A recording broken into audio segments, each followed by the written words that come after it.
All right. Oop, I gotta bring my other computer on.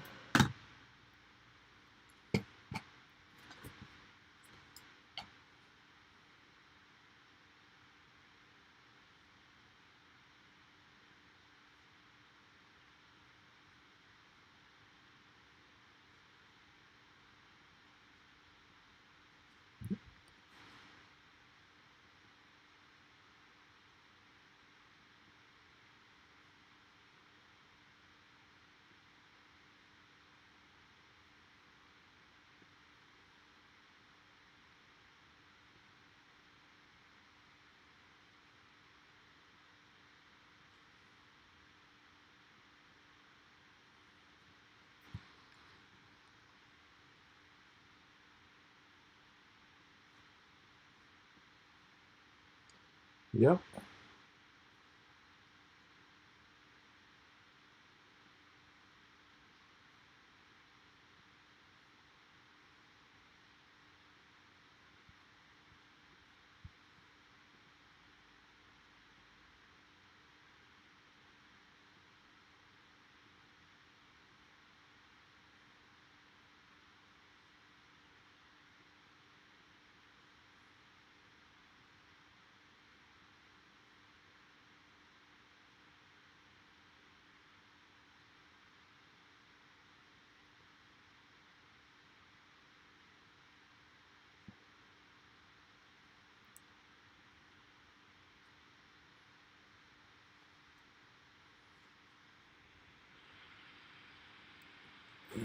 Oh, my computer's off. How'd that happen?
Oh, yeah.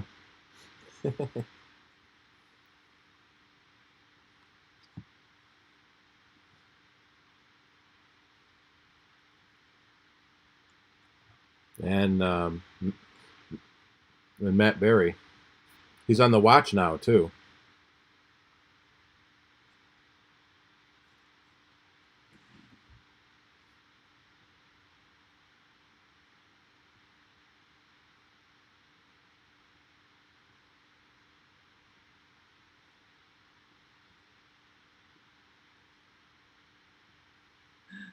Hey, Frank, how are you?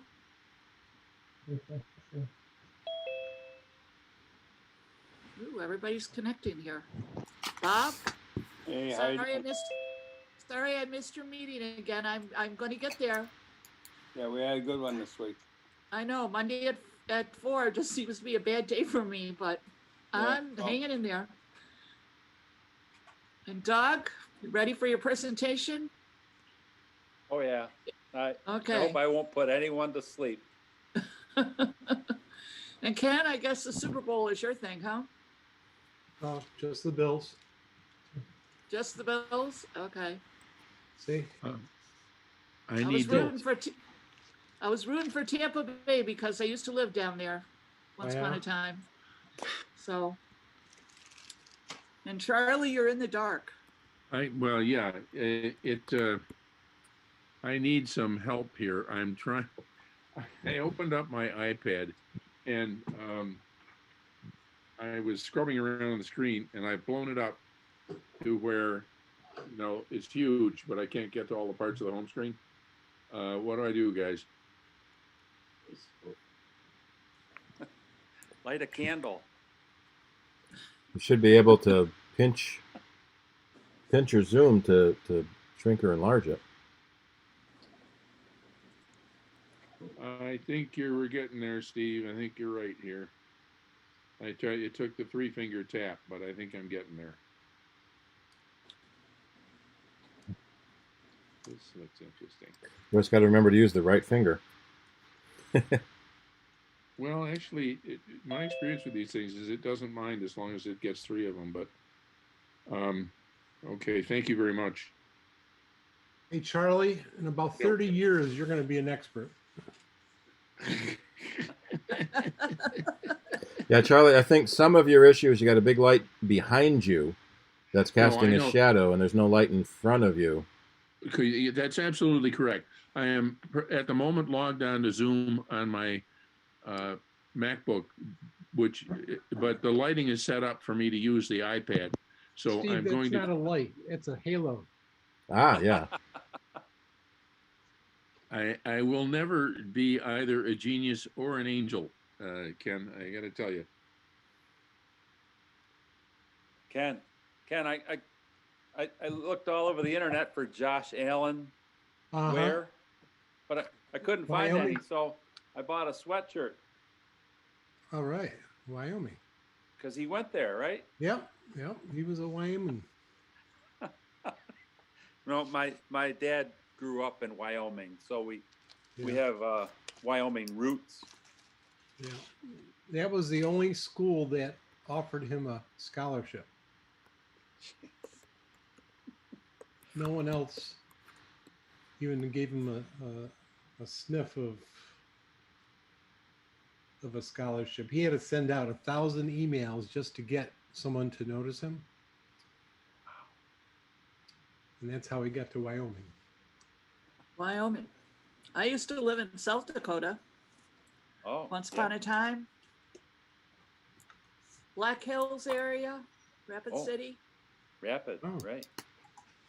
Mount Rushmore, gold mines. Yep. Jewel Cave, Wind Cave. Oh yeah, Needles Highway. Oh. It You ever was, go to Devil's Tower? Yep, I did. I went with a girlfriend after close encounters, and we drove to Wyoming Did you in order climb to up? see the mountain. No, but when we went there were people there rappelling down the side of it. Ooh. And I was a little Crazy. disappointed because I thought that it would look a lot like it was in the movie, but it was, but it wasn't, because there wasn't all the extra mountains in the back where you see the UFOs land. That was not there at all. No. So it's it was flat. interesting, but it was Flat humongous. country. It was huge. How did it get there? Well, they say the legend is about a bear trying to climb it up, and that's why all the marks are on it, Yeah, yeah. as it was trying to. But it's a remnant of, back in the ancient world when the mountains used to rise and fall. There was a So, but it's still. there was an episode of the 911 TV show in Austin, Texas, and they had a volcano erupt, and so everyone started looking up volcanoes in Texas, and apparently there are over 200 volcanoes in Texas, but the last one erupted about 80 million years ago. Ah, So the idea of one recently would not be true. No, it Oh, might so be it's dormant, good. not extinct. Hello, Peter. I don't think, are you new to the group? Well, I'm kind of new. I'm new now, but Yay. actually, I was a part of the group about 30 years ago. Yeah. A, re- see, Whoa. a returning we're member. still A around. returning member who All was right. in Texas and never saw a volcano, but I'm not that old either. Well, welcome back. Welcome, welcome. Thank you. I Yes, remember we like going to to see old the numbers come back. East High, the big auditorium in East High Oh yeah, where the meetings were. yeah. I I went. remember that. And wasn't it in Gates for a while? Well, that might have been another user group. We floated around. There was another group, another users group for a short time that was on the west side. That was about 30 years ago. And they When only I got my made first it Mac, here. a Mac 128, somebody had sold it to me, and I brought it home and it was just a flashing question mark, and I didn't know anything about computers at all. And there was a BBS, an online service, and I went to somebody else's house to log on to that, and they told me, they said, well, this is Apple users group meeting. They can probably help you. And I got that machine going. And Yep. it's been, well, 35 years almost. Apple all the way, So along right? Apple all the way. Does anybody know about Apple CIDER? Is it one of the longest running groups? Has to be. Yeah, one of the very early ones. We started in '77. Wow. Yeah, Peter. Soundbites has to be one I of wasn't born yet. radio shows too. Yeah, we're over 30 years on Soundbites. I checked your membership record when I renewed your membership, and you dropped in 2003. So that must be when you moved away. Yeah, I stayed for a while, and what happened was the meetings were at night, and I was working for GM. So whenever I was at a meeting, I was skipping work.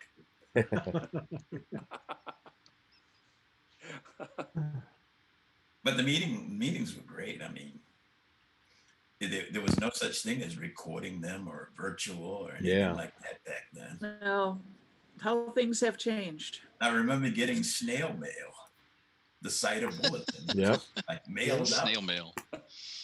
Snail mail. Yeah, the old newsletters and everything that we used to spend like hours stapling together and taping it, and yeah, back in the day, that was like a full-time job. 150 members to have to do.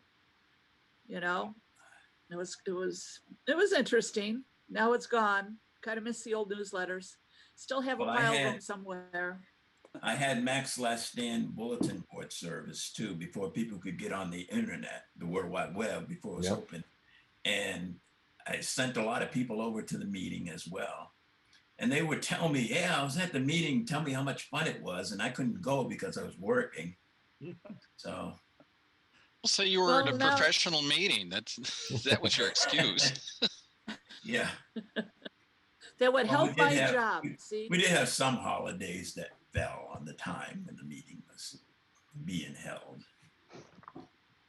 But, all right. Well, shall we officially start the meeting then? I think Looks so. like we have a bunch of people here. All right. So welcome to Apple CIDER, our February meeting. And welcome to our old new members. And hope everybody is well and warm where they are. I can see by your backgrounds, you're all in nice places. No snow among them. Except Frank, yours might have some snow on the mountains in the back. Yes, I think there was a little cool up there. Well, that's Haines, Alaska, and the Eagle Reserve. So, July. Alaska. Yes. All right. So I guess we can start with Steve with the news of the day. You want to start? Let me share my Safari screen. I'm going to try this a little bit differently. Do all the sharing in Zoom and see how YouTube likes it. Oh, all right. Alrighty. So, some of the big news this month is Apple's quarterly earnings. Revenue up 20%, and earnings are up 35%. All new record for everything. $111 billion for the quarter. So they're on track for $450 billion year, just almost half $1 trillion in revenue for the year. That's going to be amazing. One of the things, let's see, where is the breakdown? Nope, I got to get to 6 colors.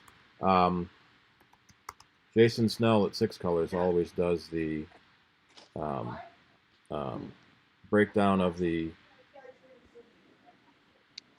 I can't scroll and talk at the same time. The breakdown of the earnings report. Earnings. All right, we gotta find earnings. They made basically they made a crap load of money. There has been a surge in Mac sales.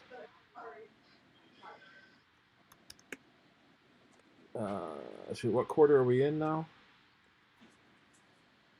First quarter, 2021, first quarter. I can't see my screen because there we are, quarter 2021. There we are. First quarter was the December 4th. It's the holiday quarter, yeah. So Apple's financials, first quarter is the quarter ending December 31st. So the holidays included in the first quarter.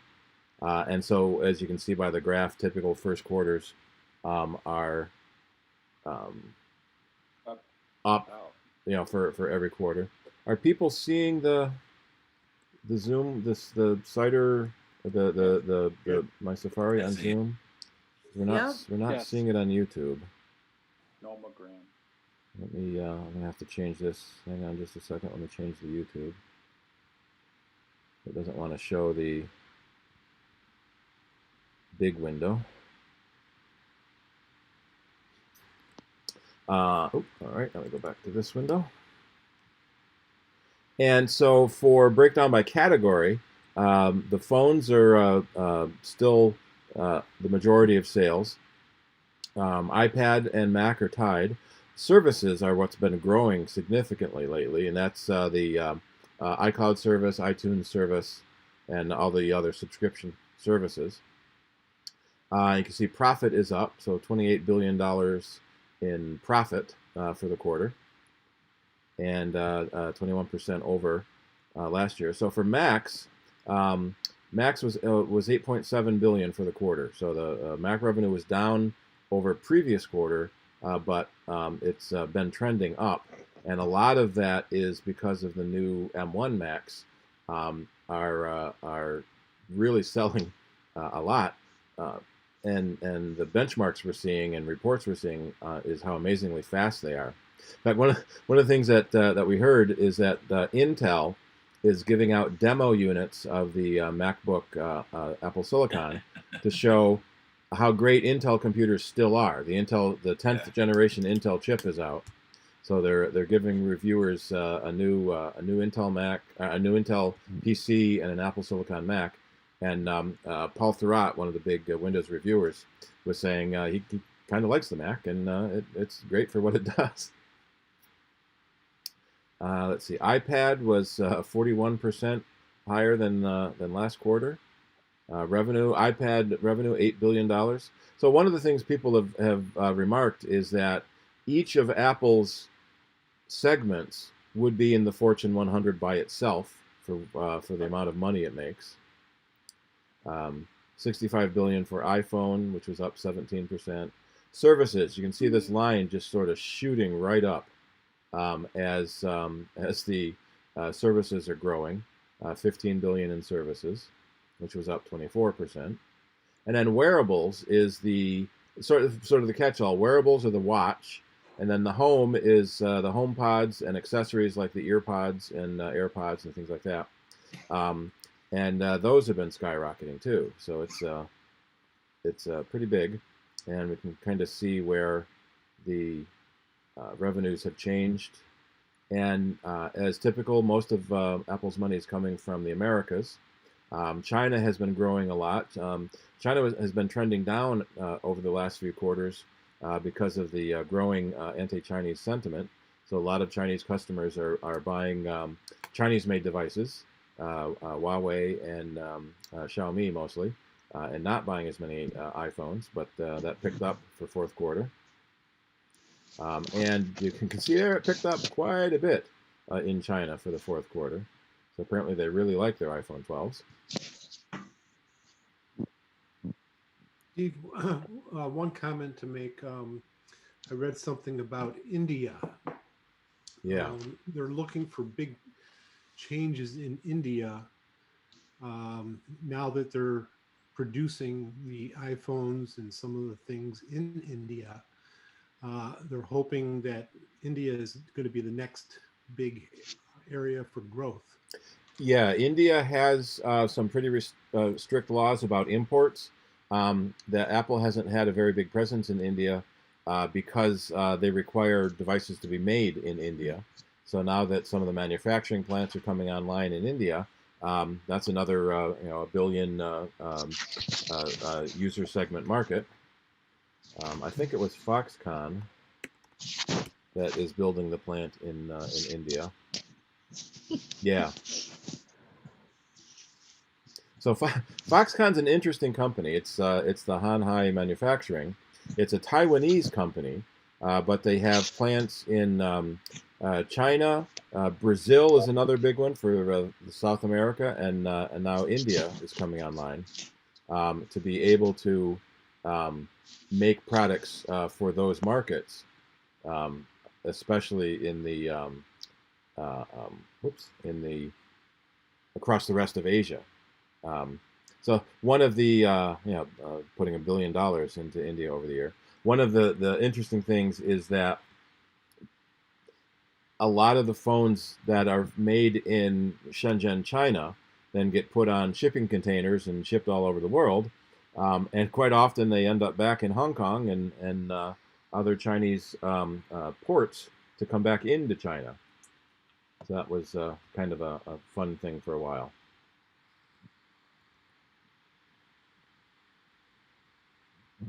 So sort of bottom line is Apple made a crap load of money, 111 billion in revenue and 28 billion in profit. And we don't have to worry about them dying anytime soon. It's sort of the beleaguered Apple has been the headlines for decades. And if you if you can afford it, you might want to buy some Apple stock. It just keeps going up and up and up. I remember years ago when after Steve Jobs came back to Apple, and Apple was losing all this money, and then Microsoft made a deal with them to give them a lot of money. The first quarter that they made money, they made $14 million, and everybody at Apple was jumping up and down. We made money. $14 million we made. Yep. And now that they make that in an hour. By lunchtime. Yeah. Yeah. One of the things that's interesting is looking at the stock charts. Let's see. So over 5 years, and for the maximum of Apple stock, which only goes back to 84. They were public before then, weren't they? Yeah, they went public in 77. It's sort of flat, sort of flat, sort of flat, sort of flat, and then starts skyrocketing right around 2007, 2008 when the iPhone first came out, and then just sort of that huge general trend, and then just jumping way up. So it's going to be probably a good bet. They're back over $2 trillion, $2.25 trillion market capitalization.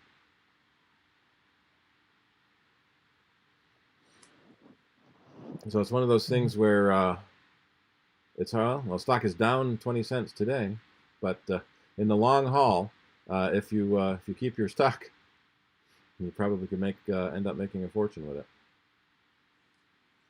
I remember when we were talking about buying it at 15. Yeah, and people were panicking because it was starting to go down. Yeah. Years ago, I bought Apple stock. I bought 10 shares of Apple stock in 1998. And, now it's grown with all the stock splits and everything. It's really kind of amazing. I can't even sell the stock now because I would pay too much in capital gains. Yeah. That mean you just have to keep raking in the money? That's right. Well, it's all on paper. I guess it's not even paper; it's all bits. Going to get it. Yeah. I remember when I started MacTech, and I had 4 friends who also had computer businesses, but they were all PC based, and they kept telling me, "You got to get out of those Apple computers. You can't." Now they're all out of businesses except for one. I mean, they went out pretty quick when those colored iMacs came out. That was it. They took off. Peter, you were Mac Tech. Yeah. Mac I Tech. knew I recognized you for somewhere. You know, it was like that's where it was. Yep. Yeah, we went from Rochester to Raleigh, North Carolina, Charlotte, North Carolina, Fort Worth, Texas, and now in Tennessee. Retired, but as much as I want to get in, COVID keeps drawing me right back. As much as I want to get out, everybody wants computers and wants their computers upgraded and fixed. Yep. I just do legacy stuff though. Yeah, there was a big thing about so many people working from home that you don't have that IT staff anymore. That our Right. repair business really jumped because more people needed their computers fixed. But the sort of the joke in the early days was that you could make a lot of money fixing PCs because they broke down so easy. And then PC repair people would go home to their Macs so they wouldn't have to fight with them. Yeah, and building PCs was a big business, but now they're so cheap. Yeah, you can't make any money building them anymore. Yeah, remember, we used to be Dell authorized because Dell was the big brand for a while, and they'd give us 1%. That would so if we sell a $500 computer, that they'd give us $5. So it wasn't worth it. Yeah. But speaking of stocks, were any of you following the GameStop short squeeze that took place? There was a tragic turn a couple of days ago. So basically, a bunch of hedge fund companies were shorting GameStop stock. Try to say that quickly. So that they were betting the price would go down. And so a bunch of people on Reddit got together and started buying the stock to raise the price. And suddenly the price went up 140%. And all of these hedge fund companies couldn't make their margins. A lot of them lost money. A bunch of brokerages lost a bunch of their money, including Robinhood was one of the other ones. So they stopped buying it because it got too volatile. And one of the jokes was that it's sort of been the wealthy Americans that can afford to invest in stock keep earning more money. And the poor people that can't go in the stock market finally did earn some money. And all the rich people said, no, you can't exploit those loopholes. Only we can exploit the loopholes. So what they found out with the short squeeze with GameStop. Yeah. Originally, they thought it was mostly the Reddit and this thing with the Reddit website. Yeah. In doing their analysis, they found most of the people who were buying the stock were institutional investors. They were not the Reddit, because they went back and they took a look at all the data on who was actually buying this, and they thought it was everybody getting together through Reddit and this. I mean, that had a big thing to do with it, but they were finding out no, it was actually institutional buyers that were trying to get in on this, and and then caused all the other issues with the hedge funds. Yeah. Now it's back down to yeah. Let me see if this article has. There was a young guy, almost a kid, that got a letter from Robinhood, the brokerage company he was using, saying that the stock had gone down, and so he owed $15,000 to cover the margin call, and he tried to contact them to figure out what was happening because he didn't have that kind of money. No one would respond other than we're working on it and we'll get back to you. And he eventually killed himself. Was it last week? So it doesn't have that article in here. And then got an email from the company saying, no, we're sorry that that letter was wrong. You don't owe us any money, and you still have the $73,000 in stock value that you thought you had. and so the parents of the kid are suing Robinhood, and it looks like there's 34 other lawsuits against them, so that's going to become a class action. It's ironic the company that stopped the trading for games for that stock, I'm not going to try to say it 3 times, was Robinhood. Yeah. With the name like Robinhood, you would think it would be the opposite. I have Cash App, and they weren't trading GameStop's stock. Now this report is saying $750,000. They added a zero to the other reports I was seeing. Yeah, 20-year-old trader. So now the parents are suing. It's too bad. We'll have to see what happens. And Ken, yeah, they've got $730,000. Can a brokerage company or trading program be responsible for someone's death? Now, it was they sent out a mistaken letter. There must have been, there must have been something more wrong with the kid anyway to go that far. But wow, that's going to be an interesting court case. This was last June, so it wasn't because of the GameStop. Right. But he, the lawsuit just was filed a couple of days ago. Yeah, I mean, anybody can sue for anything, whether they'll win or not. Yeah. Is a different story.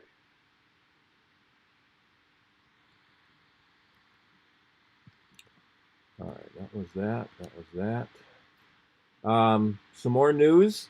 If you have a 2016 or 2017 MacBook Pro, 13-inch or 15-inch, there may be an issue where your battery won't charge past 1%. Apple has opened a new service program to give you a free battery replacement. We just had Jackie's daughter, the owner's daughter, just had this problem, and the battery won't charge enough to install the update. One of the fixes is to update to 11.2.1 or the 10.15.7 supplemental update. But if your battery is already dead and you can't update, then you were looking at an expensive battery replacement. So now it's nice to be able to check your battery health, and if you get an option that says it needs service, you'll be covered for the repair. It doesn't say how long you'll be recovered, so there's no end time on this program yet. Usually they say 4 years or 5 years from the original date of purchase, but in this program there's currently no end time. So we'll have to see what that comes up with if they ever do have an end time come out for it. So anyone that has a 2016 or 2017 MacBook Pro, actually I think this one I'm on right now is a 2016. Come to think of it, yeah.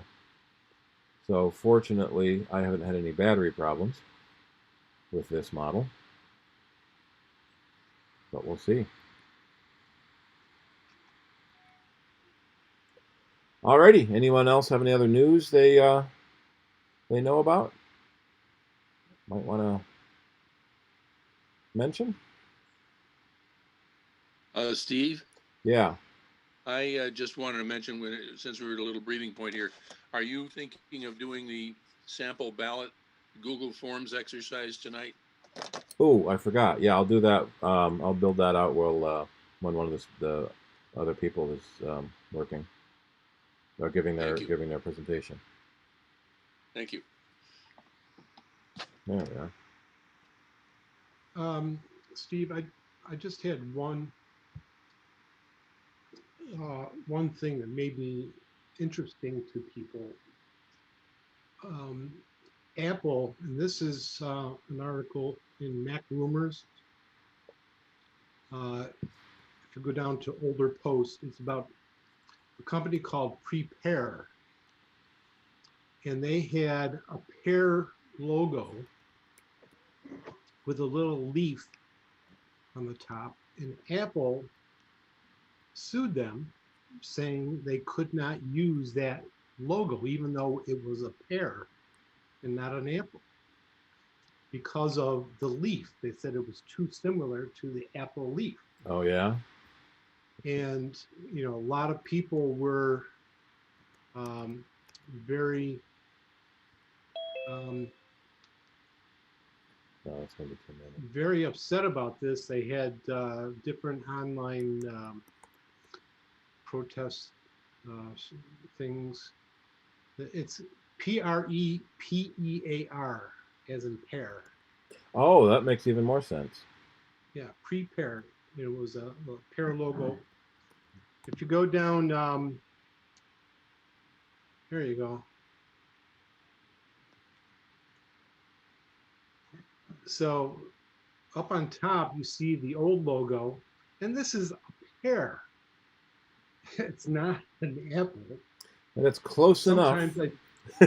and what happened was they came to an agreement, and if you take a look at the bottom one, the new one, they just changed that leaf in the bottom, so it looks like a protractor now that's sticking out. But sometimes I think Apple is too big for its britches, and it's just amazing what Apple will do to, you know, something that I don't even think it's related to Apple at all. And I think a lot of Here's one thing, Apple has to protect their trademark. You know, you get something where it looks like they're encroaching just a little bit, and then the next guy he's going to encroach a little bit more. Before you know it, your trademark logo is gone to hell. Apple had to protect it, and I think Pear did a pretty good thing. If you look at that leaf on the upper right-hand corner, if you look at it now, it looks like a slice of a lemon or a slice of something. So it still has that fruit kind of thing.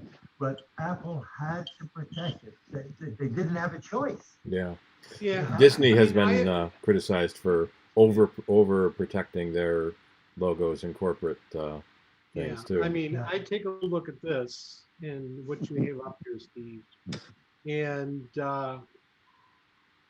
you know, and George, I understand what you're saying about Apple protecting, but I think they went a little bit too far in this case. I mean, that's my opinion, but.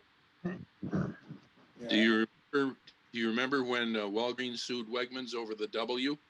Yeah. No. Yeah, I forget how that. But Wegmans had to change the W, the font of the W in Wegmans, on all their stores and everything. Yeah, I disagree with George on that one. They really don't have to protect their logo. It's already invulnerable. Well, if they don't protect it, then someone else can take it. Let them go ahead. Hmm?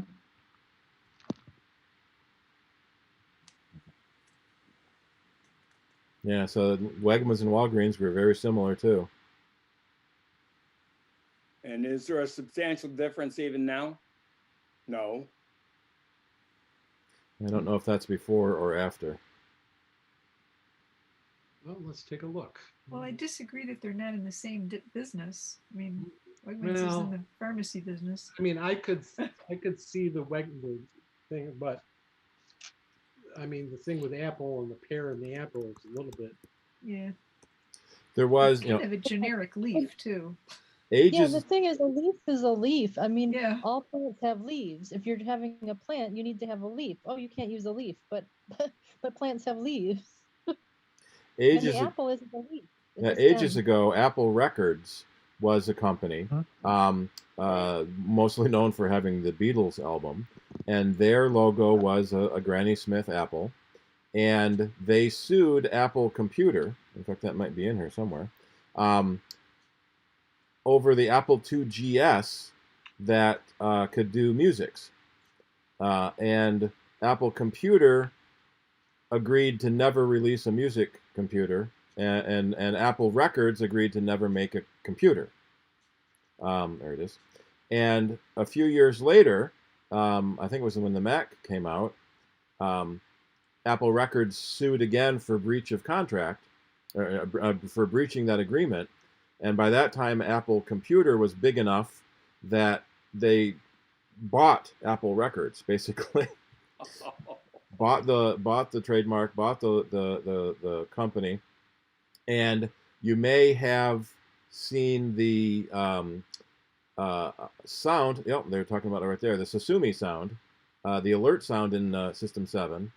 And if you say it slower, it's so sue me. So they were sort of a backhanded slap to Apple Records that we're going to make a computer that can do music, and too bad for your poor little music company, who by that time was a poor little music company and pretty much gone.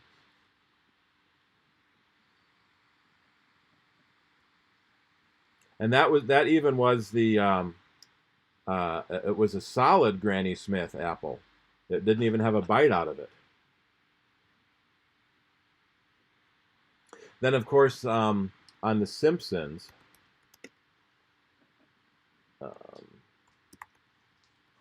they have the Mapple store, and their logo is an apple with 2 bites out of it.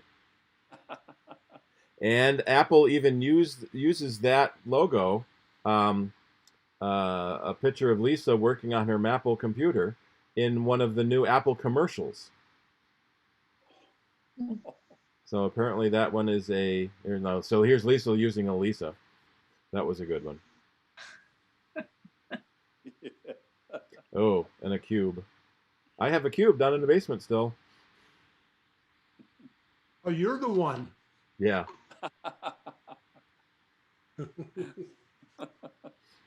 Alrighty, any other news? Or should we move on? I see more streaming services are dropping. I'm a Apple TV guy. More streaming services are dropping the prior to 4th generation Apple TVs. You won't be able to get Paramount and some of the other streaming services. Yeah, the chip in the 3rd generation and newer Apple TV can't handle the quality, basically, of the streams and the different codecs they're using, the H.265 codec. So a lot of the newer channels are going to stop working on the older Apple TVs. There's a lot of rumors about a new Apple TV hardware box coming with an even better processor in it to do more on the gaming front, because apparently Apple Arcade is doing really good for casual gaming. There's a website called suppose.tv, which will let you pick what networks you want to watch. So all the different types of networks, and then it will tell you which services have those networks and how much it's going to cost. One of the problems we're starting to see is that a lot of services come on cheap. Like YouTube was, what, $40 when it started for YouTube TV? And it starts increasing their price, getting higher and higher and higher every year. And we're sort of back to the point where cable TV might be a reasonable alternative for the price. I was just saying that yesterday. I'm like, I want cable back, because it's not any cheaper to pay for an online TV service, except that you pay for the box when you have cable. So it's only like $20 more because you're paying for the box. But then you have it, you can play it, you can record it, you can keep your recordings. It's not out there somewhere. You don't have to load it and play it and lose it when they get rid of the channel. You keep your recordings. It's like, I miss cable. I want cable again. Yeah.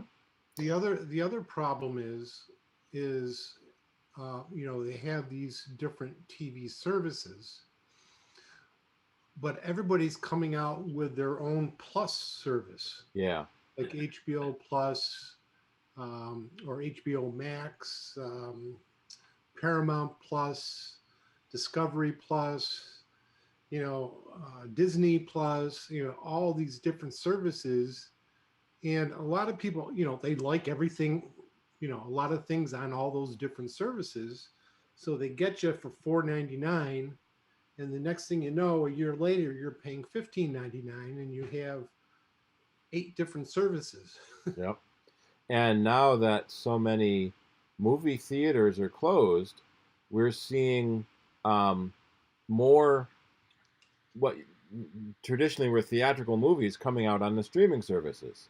Mulan was only on Disney Plus, and what was it, Wonder Woman was only on HBO Max.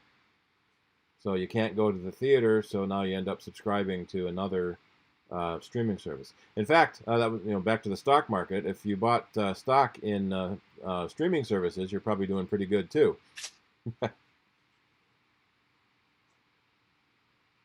And then you don't not only have to subscribe, but then you have to rent the movie for $20 also. Yeah.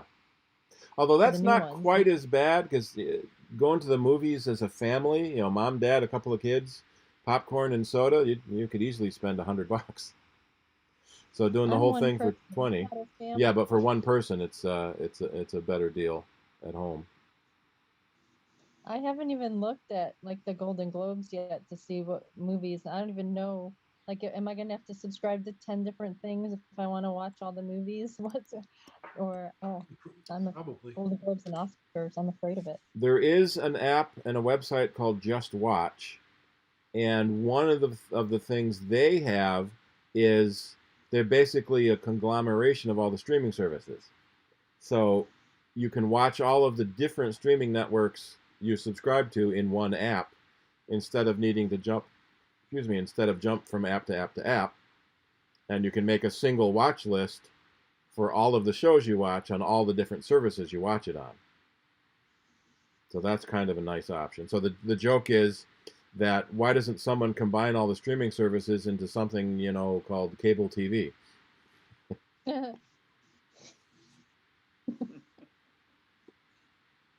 Well, that's like a good and a bad thing. Like Amazon, you can subscribe to things through Amazon. Like you could subscribe to Showtime and MHC and HBO and all these channels, and then they're all right there and easy to watch. But if something happens to your Amazon subscription, it doesn't renew, you forget, you cancel it, then you lose all your other ones too. Where if you subscribe separately, you can then get rid of them when you want, and you're not relied on Amazon just in case.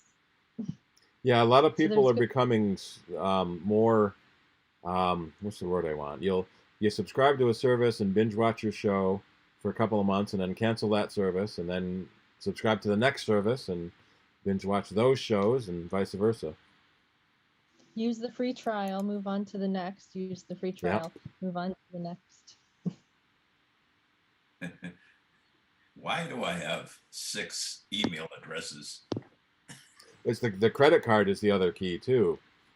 And when you sign up, theoretically you can sign up for another free trial at the same service with a different email address and different credit card. Yeah, that depends on the service. Like when I tried AT&T for a week, and then they said, oh, well, you can get another free trial if you just use a different email address. It doesn't even have to be a real email address. It just had to be an email format. Yeah. So it could be a fake. And that was in the fall. Now I just looked recently, like within the last week, and they have a different one now. They don't have a free trial, but if you cancel within 14 days, they give your money back. And they have their own like streaming device now. It's like, oh, you're not paying them for a streaming device, but that's probably because they were horrible and froze all the time on the Fire Stick, and that's why I wouldn't have kept them, because it didn't work. Yeah, and that's one of the problems with the too cheap streaming devices. The Fire Stick, the $30 Google Chromecast, is they often don't have enough power in the processor to decode the video in a clean stream, so you end up with buffering or stuttering. So it sometimes isn't all just dependent on your internet service. It's that streaming stick you're using too, because people have complained that Apple's box is $150, and Google's got one for 30, so Apple is gouging you. Well, no, Apple's box is a pretty fast little computer with that A series processor in it, and you sometimes need that. I've got AT&T TV, and it's little Android-based device. I think I reset it once a month. Yeah. Just for freezing and stuttering. And I've got 1,000 megabit per second internet, but still have to reset that thing. You have their device? I have their device. They made me buy they made me buy it. Yeah. Yeah. That's new. How much was it? I think when I got it, it was $200 or something like that. 100, maybe 99. I can't remember exactly. I had to get 3 of them. Dish. But you really could just use an Apple TV. Just put in your user ID and password. It is nice for mobile devices and how much storage they give you for the DVR. But I kind of like hardwired cable a lot better. Occasionally, there are companies. It's usually DirecTV is another one too. They'll give you a free Apple TV when you sign up for service, because that basically is your cable box. So you run the app on that. You can do the same thing with Spectrum Television. You can use your Apple TV as a cable box and then not have to rent the cable box from them, which is kind of nice.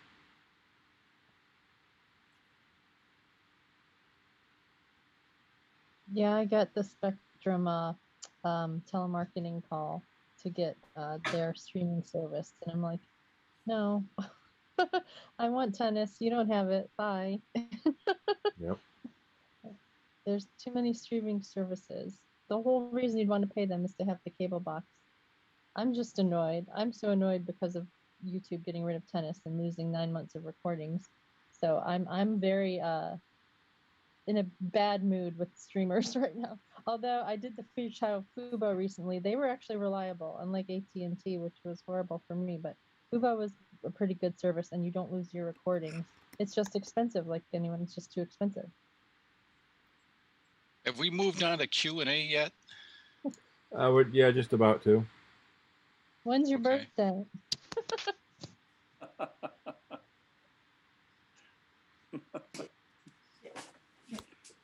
All right. Does the NBC Sports Gold app have tennis? I know they have cycling, and I've been subscribing to them for a long time for that, but I didn't know they had tennis too. The NBC Sports Gold. I've not heard of that. It's a streaming service that has a lot of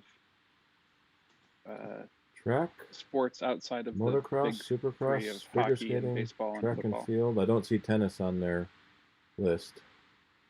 Yeah, Tennis Channel, unfortunately, is one of those channels you have to get through a TV provider. It drives me crazy. And then I buy the extra for like $100 a year to have the Tennis Channel Plus. But to get the main channel, you have to have cable or service. There's a lot of other things out there that you can get easier. You can get golf easier. I don't watch golf. How's the Australian Open going? I have 7 courts in front of me on my computer. I'm just glancing up and checking the scores every now and then. I watch one on the TV and one, and like usually I watch 4 on the computer, 1 on the TV, and 1 on a tablet. Steve? Yep. When we get to Q&A, I have a question about PDFs. Yeah, go ahead. Well, I mean, are we there? And yeah. Should I go ahead? Yep. Okay. Well, here's the situation. Last year, when I sent in our application for to meet at East High, and thank God I got that done. Anyway, I had downloaded an application from the school district website in the form of a PDF, and what I did was to fill it in using the markup function in Preview, and I thought that was fairly clever, and hat tip to Rick Harrison for his talk a few years back now on the wonders of Preview. But the situation is coming up now is my apartment lease renews in March, and it's, you know, a big thick stapled thing that's a couple of pages you really need to renew the lease, and then the rest of it's rules and regulations, like, you know, no walking on the floors and stuff like that. And so I was thinking of doing the same thing with that, but somewhere recently, and I wish I could remember where because I've tried looking, but I was on a site that offered a choice of two kinds of PDFs. I do not remember. One was a plain PDF and the other was something else. I don't remember exactly what. So I ended up like Googling PDFs and found out that there are at least a half, besides the updates to the specification for PDF in general, there were at least a half a dozen different types of PDFs, depending on whether you were in printing or archiving or whatever and so forth. But where I was headed with this was PDFs that you can what I'm trying to say, alter, you know, make changes on if they exist. And in my reading about, because I was reading about, you know, like signatures, and apparently, you know, what I was doing last year with the school district was not up to the standards of, you know, the corporate world in terms of a legally binding signature. Fortunately, it was a situation where neither one of us was out to screw the other one, and, you know, so you didn't need to worry about that much. And frankly, with my landlord, I trust them and they trust me, and I don't see a problem there either. But I ran across something called Adobe Sign, and I went into the App Store and put that in the search, and came up with a whole bunch of different apps that would allow you to sign documents. So, and one of the comments in one of the articles was that, you know, there were situations in which you could sign a document and then send it back to somebody, and the recipient could alter the document after you had signed it. Again, I'm not really concerned about that in my own immediate practical situation, but any thoughts on how that stuff works? A little bit. That when someone creates a PDF usually with Acrobat, one of the big PDF creation programs, they can make a form that has fields that can be filled out, and so that's built into the form, and you don't need anything extra to fill out that form. May I interrupt to ask? Yeah. What kind of PDF is called? I don't know the different names. Just we usually just call that a fillable outable. Oh, okay. Yeah. In general, a PDF can't be edited unless you have a PDF editor. So it's the idea that a PDF can't be edited is basically false. Anyone can edit it if they have the right tool. Casual editing is where PDF is good because it can't be casually edited. What Preview does that you alluded to is called markup, where you have a form that has a blank spot that you would you'd print it, fill it out with a paint pen, and scan it back in. Preview lets you mark up, and you put a text box in the PDF and right over top of it, and then type in the box. And that's exactly what I did. Yep, and so that's a markup. And Preview even has a special tool called a signature, where you either sign your name using like your trackpad, or you sign your name on a piece of paper and use the camera to take a picture of that. And then you can add that signature as a markup on top of the document. But as a markup, that can be marked up again later. So someone theoretically could grab your signature and put it on a different piece of paper.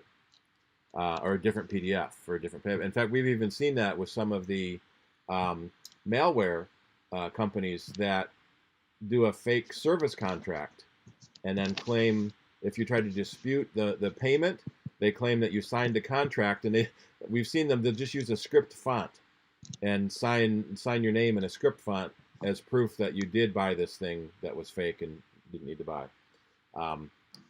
And so that's sort of a general PDF that with preview can do markup on top of it.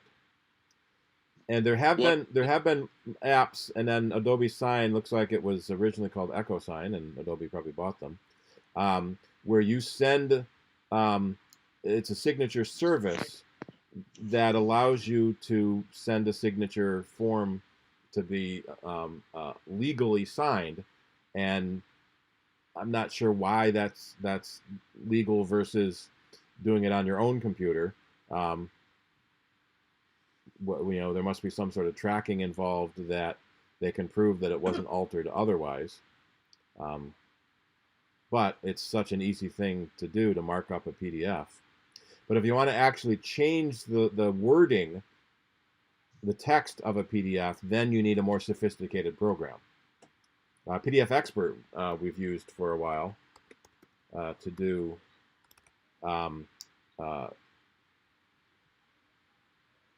let me bring this to do PDF editing, which is a lot cheaper than a full Acrobat program, but it doesn't do as much in the way of editing as the full Acrobat can. So depends on how deeply you need to edit something.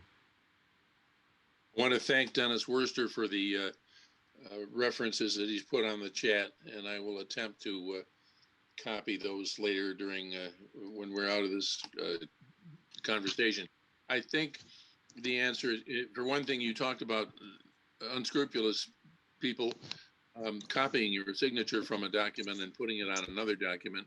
I'm not worried about that in this instance, but on the other hand, I don't actually see, in my ignorance, I don't understand why that couldn't be done with any document that you put your signature on.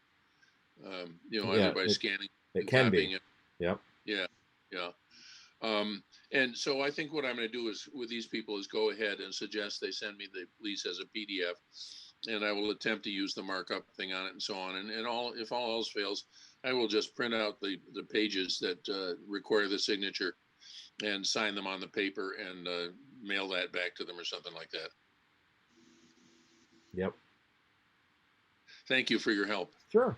Oh, one of the so in other words, those signing apps that's not something I need, which is good, because even when I put in the filter for just free apps on the App Store, there were still a ton of them, and I couldn't pick one over another one.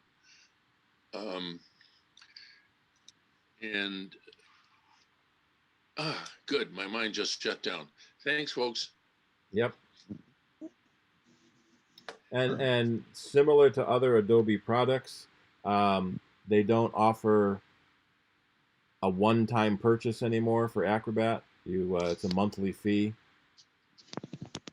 or if you pay annually, it's a little bit less than if you pay monthly. I remember what the other thing was I wanted to mention or ask about, and that was optical character recognition apps. Yeah. That you use to, I guess, basically take something like a PDF, which is an image type thing, and use the OCR app to turn it into text that you could then play with as a document. Is that all? Does that sound like it's real? Yeah, a lot of times it comes bundled with a scanner. The Abbey fine print was a very common one that came bundled with a lot of scanners. Xerox had one called Texpert, I think it was. It's sort of gone by the wayside now that scanners aren't that popular anymore. That it's easier to take a picture with your phone than it is to actually try to scan something. But there's a program called PDF Pen Pro. PDF Pen is the excuse me, is the other one, yeah, for editing PDFs. That will do an optical scan OCR of your document automatically, and that way you can, copy the text and do things, with that. From Smile Software. Yep.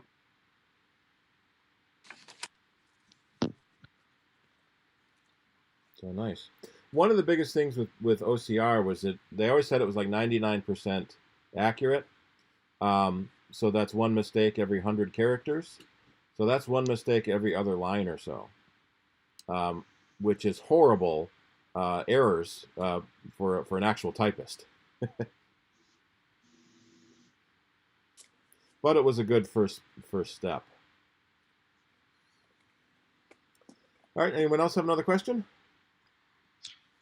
Yeah, I've got a question. In email, sometimes, well, now the standard is they want you to have your SMTP connection authenticated or encrypted or something like that. Yeah. And it seems that Mac Mail wants to do everything automatically now when it connects to some kind of a email provider. And I've got older accounts and I want to be able to secure those, but I'm afraid that I might lose my email in the process. Well, the automatically manage is mostly just a convenience for people who don't want to have to mess with all the settings. You can always uncheck that and make the settings yourself. Whether your mail connection uses TLS or secure sockets or what's the other one? ASMT, authenticated SMTP.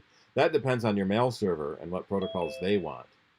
There are still a lot of servers that don't use any security protocol for email, and that is generally called the downgrade attack.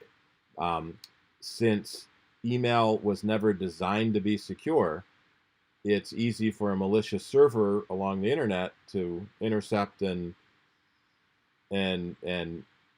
downgrade the security to get plain text mail.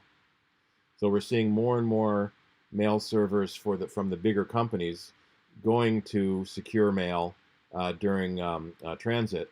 But the problem is when you cross mail providers. So you say from Apple to Apple is secure, from Apple to Google is secure, but when it bridges between Apple to Google, it gets decrypted in the middle and then encrypted again by the server sending it on to the next piece.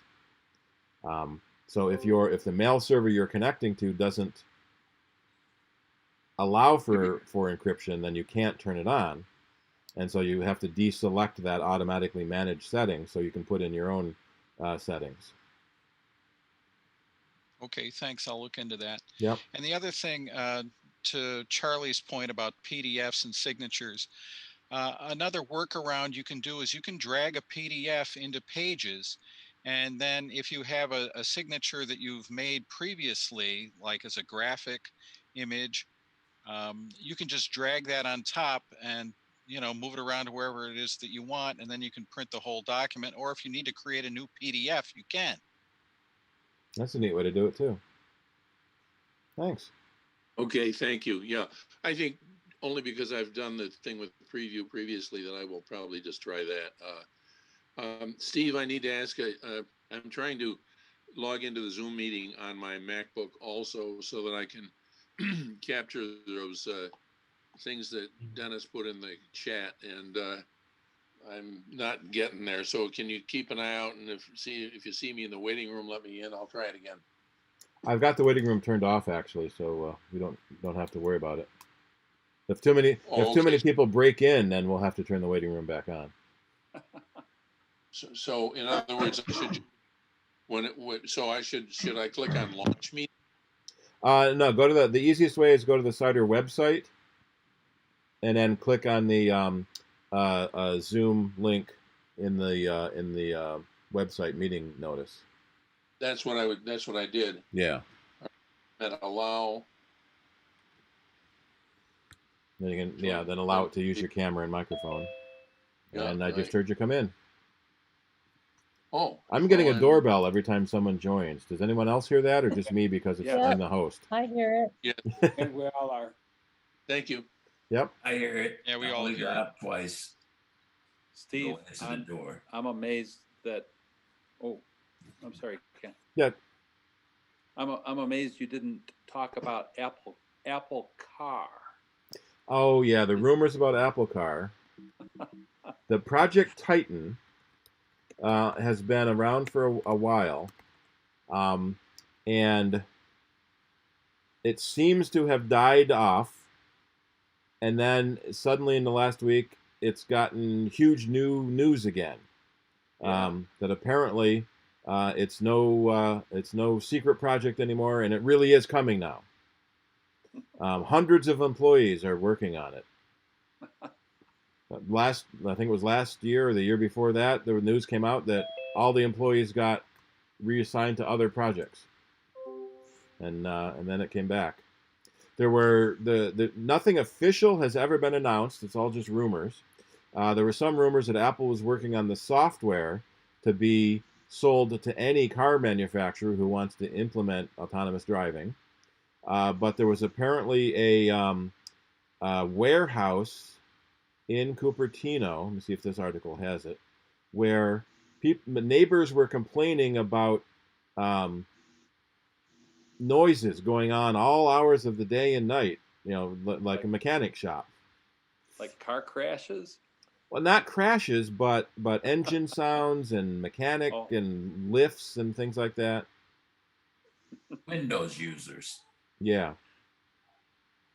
And so now, let me see, what's the latest? Why is the latest rumor chirping up? Something happened. Something to do with Hyundai. Yeah, in December, they're working on it. They're going to release a vehicle in the next 3. Oh, Ming Chi Kuo. He's usually pretty good at his rumors. And Apple reportedly held discussions with Hyundai to sell their software into other companies' cars. So it'll just fit right into the car using an A12. That might be renamed the C1. So we have the M1 for Mac. We'll have the C1 for car. Is there any Apple chip shortage? Like the car companies are reporting to expect? Or is Apple making their own chips now? Yeah, Apple is basically making their own chips. And they're being manufactured by TMSC, Taiwan Semiconductor Manufacturing. And so they have another $1 billion fab. And we haven't seen or heard of any problems in chip supply. They've been able to produce 100 million chips a quarter for iPhones, so yeah, they've been doing pretty good. Apple's been burned before, so they're very careful about who they choose as their manufacturing partners. They make sure that their supply chain is good. Oh, they're going to start using TSMC for micro OLEDs too. So with a typical LCD screen, each pixel is made up of 3 colors, the red, green, blue. And with OLED screens, and with typical LCDs, you need a transistor for every pixel. And with OLED screens, you need a transistor for every row and every column. And with micro OLED, then you need, it's basically a transistor for every subpixel. So it ends up being much, much harder to make the micro OLED and micro LED screens, but they're much better quality than the traditional LCD screens. And that's why they're using the OLED screens in the phones now at a smaller size. We don't have any OLED Macs but there are some PC laptops that use OLEDs. Which was actually OLED was a technology, organic light emitting diodes, technology developed by Kodak. Yes. Another technology Kodak designed and let languish, and then doesn't get any money for it. So 30 years ago, they came up with OLED. Thank you. Yep. Any other question?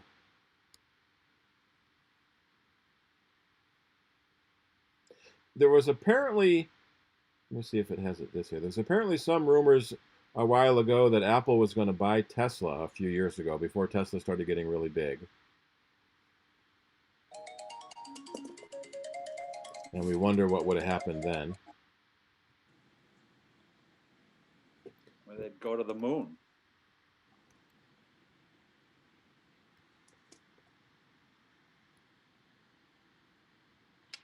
Yeah, so Tim Cook could ride around in Earth orbit.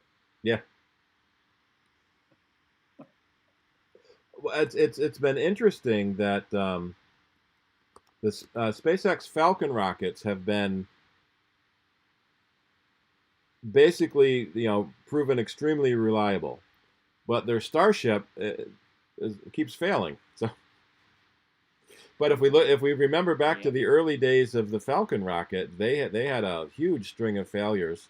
They were one failure away from bankruptcy before they got everything right and it started working. So they got the takeoff and flight pretty good. They just don't have the landing down yet. Yeah. And that's only because of science fiction books and movies that show the rocket landing vertically on its legs. Yeah. I'd love to see that live. There was a neat picture that came out. Let's see if I can find it. There were two starships on the launch pad, and it was a picture at dawn where the sun was coming up right between them. So I'm gonna need something. Oh, that's better than star tips. Yeah.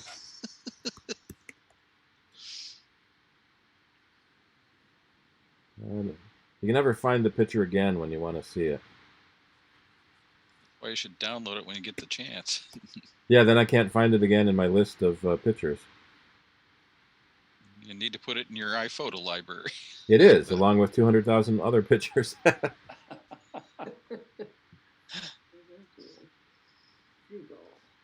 Well, at least it would be under recent.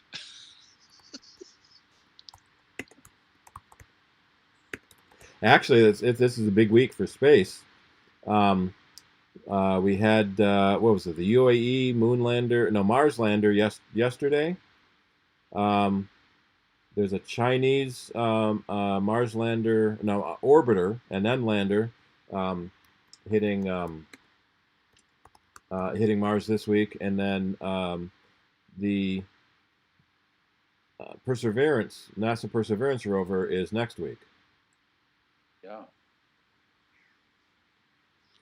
So we've got really big, big space. Everyone's kind of going to Mars.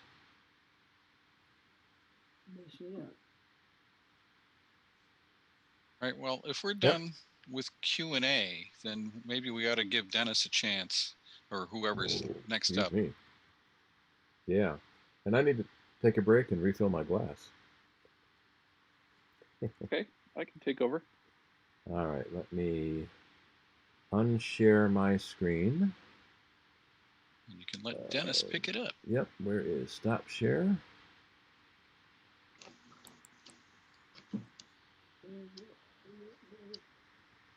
All right, and Dennis, you can share your screen if you want. Okay, I'll do that here. All right, is there anybody who cannot see my screen? Nope. Okay. I see you, not your Very screen. good. I don't see your screen, just you. Okay, my side It says looks that good. I I am see it screen here. sharing. You're good here. It says customize headphone audio levels on your iPhone. Yep. So the thing I wanted to talk about today is aging and how our senses change as we age. And as you get older, some things work better than others, and some things work differently than they used to. And what can you do about that, especially with technology? And what can you do about it with Apple technology? And if you do anything, how much is it going to cost? What I stumbled upon a couple of weeks ago that I thought was kind of neat, and when Steve asked me to talk to the group, I thought this would be an interesting thing to share, was the concept of taking a hearing test without leaving your house.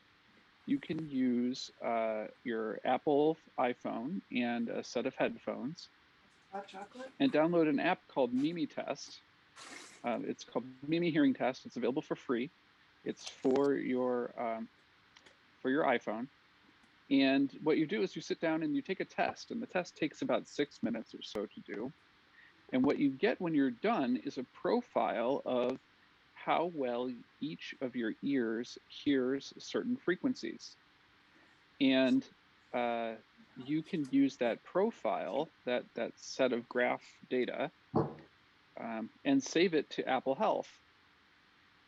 When you save it to Apple Health, you can then go to your phone and tell your phone to use that profile and play the music from the phone or other things from the phone using that profile. So if you've got a hearing loss in the upper register or in the higher frequencies, you can tell your phone, hey, boost those frequencies so that I hear them what I perceive to be at a normal level, even though someone else with more typical hearing might see that as super tinny. With the way your ears work, if your ears are set up that way, will sound more reasonable. And Apple does a really good job with accessibility these days, especially on their flagship product, the iPhone. So as you can see, this app is free to get, and they ask that you do it in a very quiet room, and the testing that is. And then you can, using, I'll put a link to this. I don't know if I can chat at the same time or not, but I'll add them to the chat later. I guess if I do that and then paste it there. So then once you have that profile, you can tell your iPhone to use it, and here's some directions about that. So if you use these flavors of headphones, including the headphones that came with your iPhone, you can have your phone use this audiogram data from the Health app to make adjustments. And if you're not ready to go through that testing, you can also make some manual adjustments and set the balance slider to make one side louder than the other. And if you have fancier AirPods from Apple, you can also turn on transparency mode to do certain audio cancellation. So those are two things you can do. The other thing that you can do with your iPhone, and I have to find a link for this, is you can set it up so that your AirPods in your ears stay in your ears, but then you can put your phone on the table in front of you where people might be speaking, or at a restaurant, once we can finally go back to restaurants.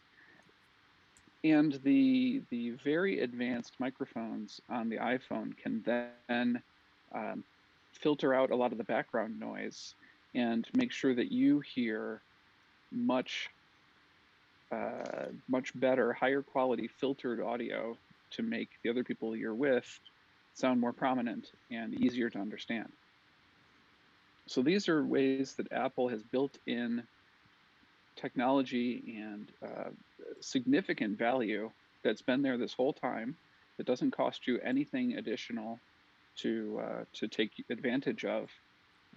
So these are things that I really get excited about. I like to see how technology helps people who really need it, and this is way more interesting to me than emoji or building a memoji that looks like your face and then animating it. These are areas where technology can really assist people. So that's the first thing I wanted to talk about tonight. Were there any questions? Yes. Can you use that with equalization that's built in? I think this is sort of, a variation on that, but I don't know how it interacts with other equalizer settings that you might be using.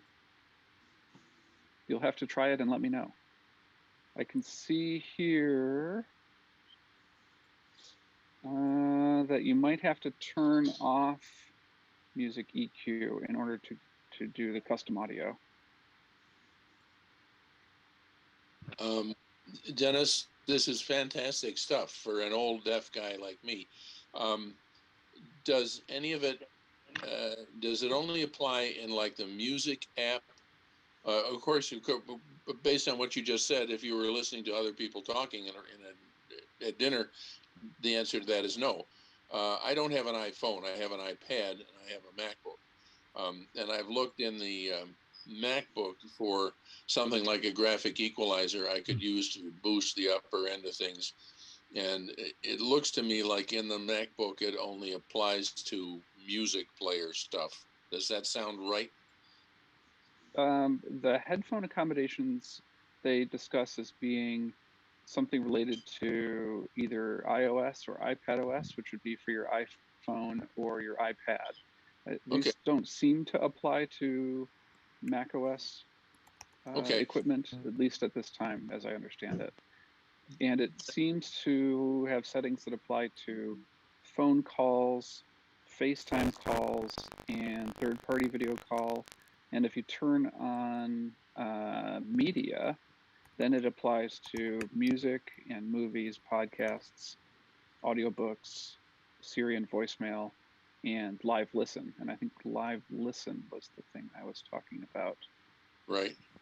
So it sounds like to hearing things in a room better. So it sounds like I should look into the iPad more and look for the media. There's a media app then, is that it? Oh, let me look.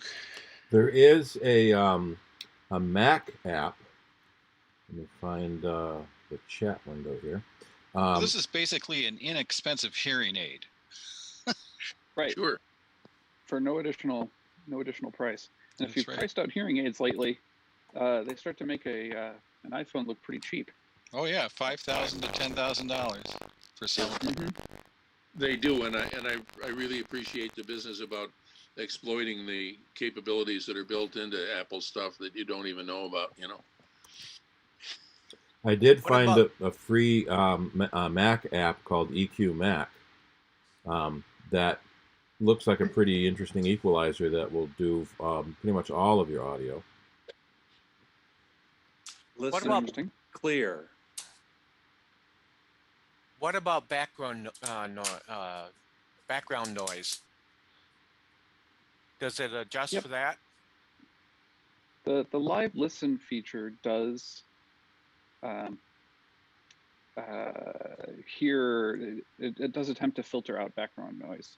As you can see here, they talk about your iPhone, iPad, or iPod Touch, and you can use its microphone, and it's going to send its audio to certain flavors of headphone, and then you can use that in a noisy area to weed out some of that background noise. Yes, because quite often when I'm in Wegmans and I'm shopping, my wife is trying to talk to me. I have to put it on speaker in order to hear her and understand. So. Mm-hmm. Good for eavesdropping? I suppose so. I haven't tried it. There is something I read where you can kind of like eavesdrop. You just take your iPhone and put it next to, let's say, the people that are talking, and leave it there, and it will pick up their conversation. So you could eavesdrop on somebody. Any other questions? Yes. Dennis, George here. I sent you something. I did try that test, and it worked fine. But on the iPad 8, running 14.5 beta, it went through the first ear and then it crashed. And I tried that 3 or 4 different times, rebooting, etc., and it still crashed. But on the iPhone, it worked fine. I'm just wondering, maybe it might just be the 14.5 beta or something like that. But it ran Very fine on the possible. iPhone. Yeah. Okay. Yeah, Yeah, I wanted to had bring that up. similar good luck with iOS 14 on the iPhone. So I have not tried it on my iPad, but I could try that and report back. Any other comments or questions? I have a second item that I learned about recently, not related to hearing aids or accommodation software. So the other thing that I learned about recently was a website called radio.garden. And radio.garden takes a Google Earth style map and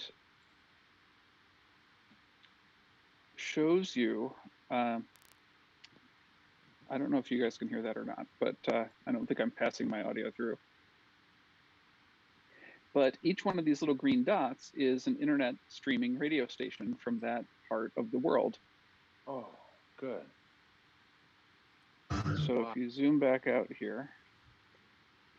That's really neat, Dennis. And I'm gonna have to you can, if you want to learn some Italian, why not listen to whatever's happening in Tierney, Italy, and listen to Radio Galileo. Galileo, Galileo, Galileo, Galileo, Galileo Figaro. Or if you want to hear something, a little different, try something out of Africa. But if you want to, stick to the States, they've got lots and lots and lots of those, including one out here in Bermuda, and several in Rochester. GMC maybe. Yeah. I use the app called TuneIn, and you can search for internet stations in Japan if you want. So this was an app that I learned about only a few days ago, or I'm sorry, a website that I learned about, and I really liked their approach of geolocating all of the streaming audio and giving people a chance to find something new that they hadn't seen before. I think if you were, trying to learn a different language and you wanted to immerse yourself, this could be a very interesting and very cost-effective way to do this. Again, this website is entirely 100% free. It doesn't cost you anything more than you're already paying, so give it a try. It's radio.garden. Does it help you listen in? Yeah. Okay. Yes, if you fire this up on your computer, I don't have my audio passing through from my local computer. Let me see if I can do that.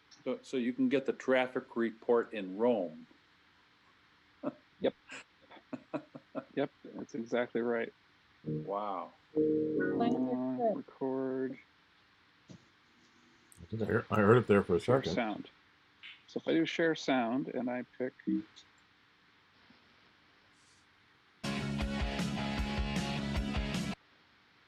something in Italy here. Radio Punto Nuovo. Sai, ma non posso, non riesco, non ho equilibri miei. Sai. I don't like that one.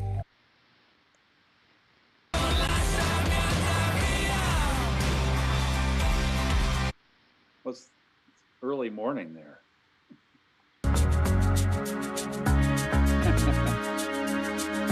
Well, some things are universal. Little Mr. Feel the music. Radio Delta Uno. I want my heart paper thin. Felt these walls There's no crumbling. discrimination between AM, FM.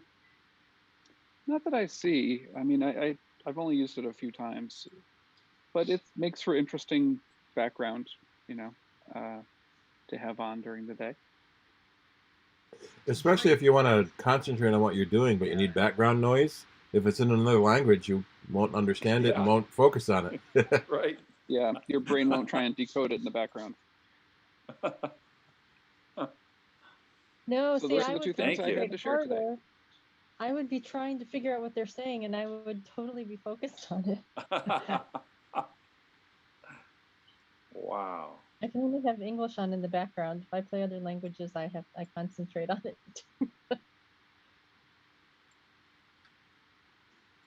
So that's what I have for today. Thanks, Dennis. Cool. Thank you. That's a good find. My daughter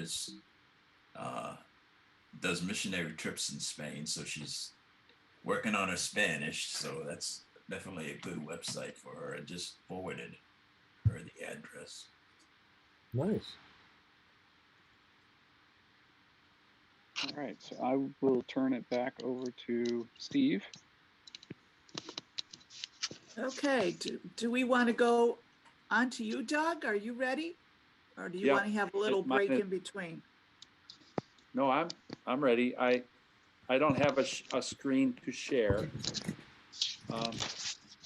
My iMac is so slow that I wouldn't even want to even let you look at it. But what I have wanted to discuss tonight was about 1 year ago, I was in New York City visiting my daughter, and we went to the Apple store right at the plaza, 5th Avenue at Central Park South. And it's a glorious store. And while we were there, the education department on one huge wall was doing a tutorial on Swift. And so a year ago, I learned about Swift, but I think Swift is about 3 or 4 years old. So I have to begin by apologizing that I think I'm new to many things. And if you have been a coder for years and years, you're going to find what I'm trying to discuss very kindergarten. But if there are any of you that are interested in coding, you may be interested in what I've learned. So I thought, well, the first thing I would do is go to the Apple store at Eastview Mall 3 weeks ago. And on a Saturday, there's a line of people in the hallway waiting for permission to enter the store. So they're restricting entrance. And the store itself has been completely stripped. It used to be like being at Tiffany's. There was so much candy to look at in there. The store is completely stripped. And now there is a counter in front near the door where they will intercept you and learn what your interest is and take you from there. So I couldn't get in the store. The guard at the door went in and asked a man inside if they had any education program going on concerning Swift, and the answer was no, not now, maybe soon. So the second thing I did was, and you're gonna really laugh, is I went to the library. The Webster Library doesn't allow you to type into their catalog anymore. You need to go right up to a librarian and ask them for help. So after studying the shelving where I thought coding books would be, and I found none, the librarian then led me back to the exact same spot, and he couldn't find any. And then he excused himself and he went back and he went into the children's library and he came back with 4 books. So right away I jumped up and I thought, yeah, coding for kids, and that's who's really, I think many of the schools are teaching code. So I found some books, coding for beginners. One thing they discuss is something called Micro Worlds EX, which is free code for beginners. You can download it, and you work with things like turtles and buttons, and the terms of if and then. But it's not really for little kids. It's for people like me. So there's a book I got. The next one was coding for beginners, and this brings in the language called Python, which has a simple syntax, and it gives you a library of functions to use, which helps to know the library that is usable. You get less errors.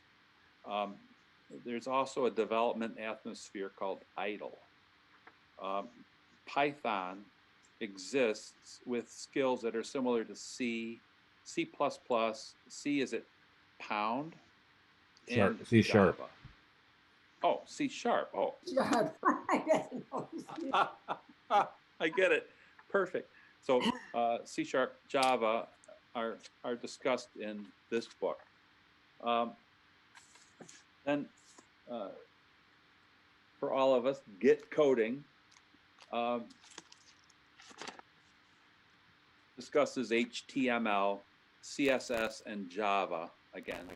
Within this book, you can go on a mission, and the missions are to build a web page, to create a password, coding for building an app, planning a route, and making a game. You learn and you practice coding skills. So that's this book, hardcover, but colorful. And the fourth one is How to Code, and it's actually got spiral binding. And what I got out of it was how to code in 10 easy lessons. You can create a game, you can build a website using HTML, or on a Mac, it uses text edit. And you can learn how to style your own website. Maybe the fonts or the colors of the website can be changed after what you've learned in this level. So that led me to Apple again. Was what brought this up was Swift, and Swift is Apple's coding, maybe 4-year-old miracle language. And when you go to the App Store, you can download something called Playgrounds. And I would be doing this on my Mac if my Mac could move faster than cold molasses. But I'm going to let you, if you're interested, look for Swift in your App Store and pick Playgrounds. And you very quickly and very, for me, easily are able to create and write code that makes a little character do what you want it to do. It's really quite exciting, and I think you would enjoy it. I also want to point out that 1 year ago, I read in the New Yorker about a young man. He was 17 years old, and he went skiing on a vacation with his mom and dad in the state of Washington between Christmas and New Year's week.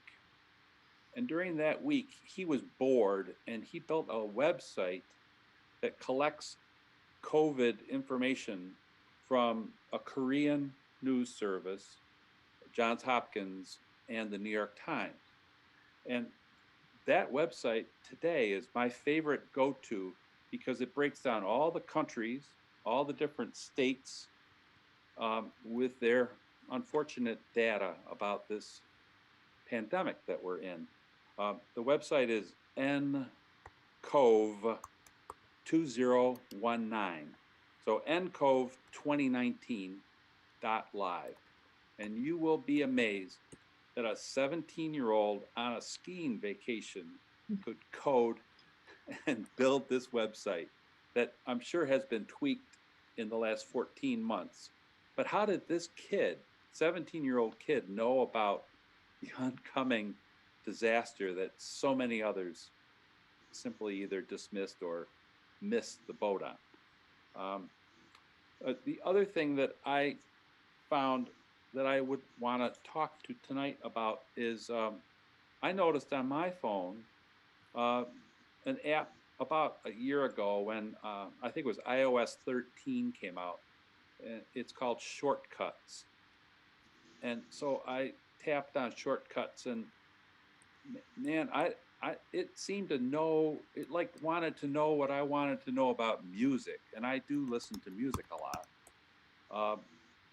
I thought, well, how does it know that? So it seems to be that it's building information about me, but there are also ways with shortcuts that you can make your iPhone or your tablets do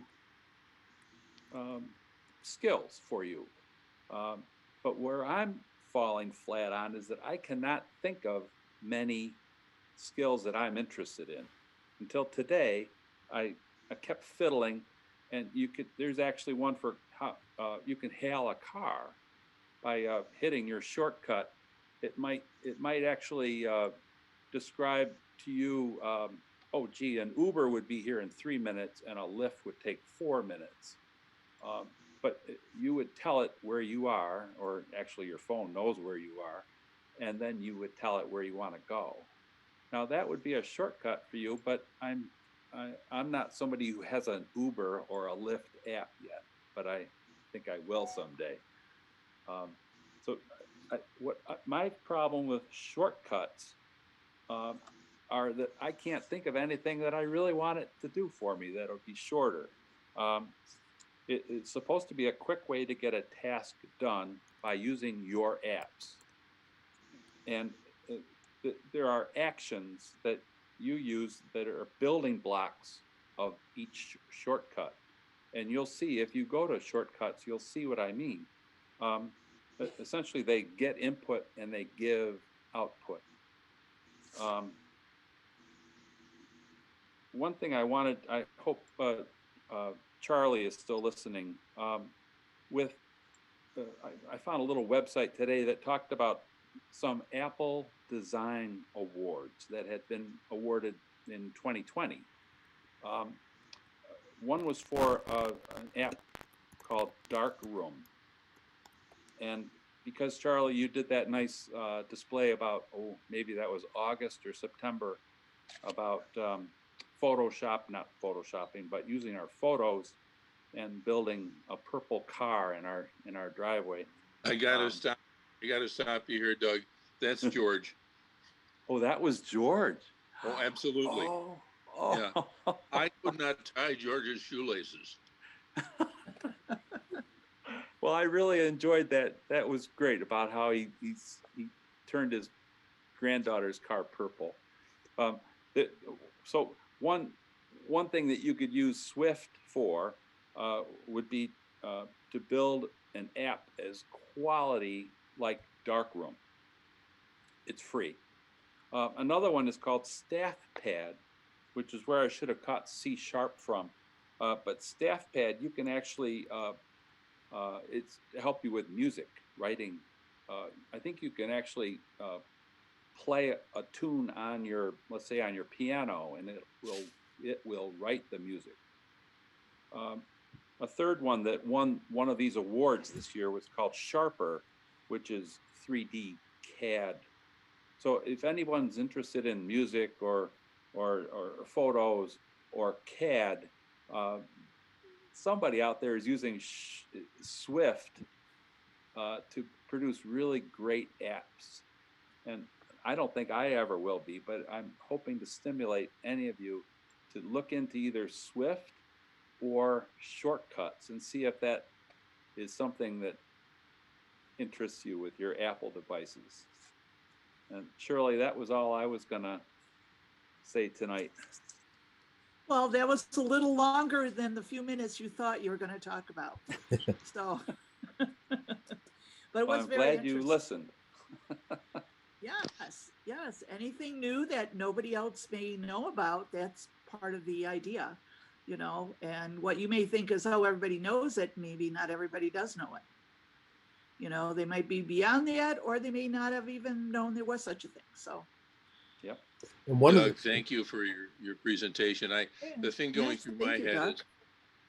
is you know, you still don't solve the problem of what happens when you drop all your punch cards on the floor and they get scrambled. But one of the neat things about shortcuts is that if you ever do repetitive tasks, shortcuts can chain together those actions.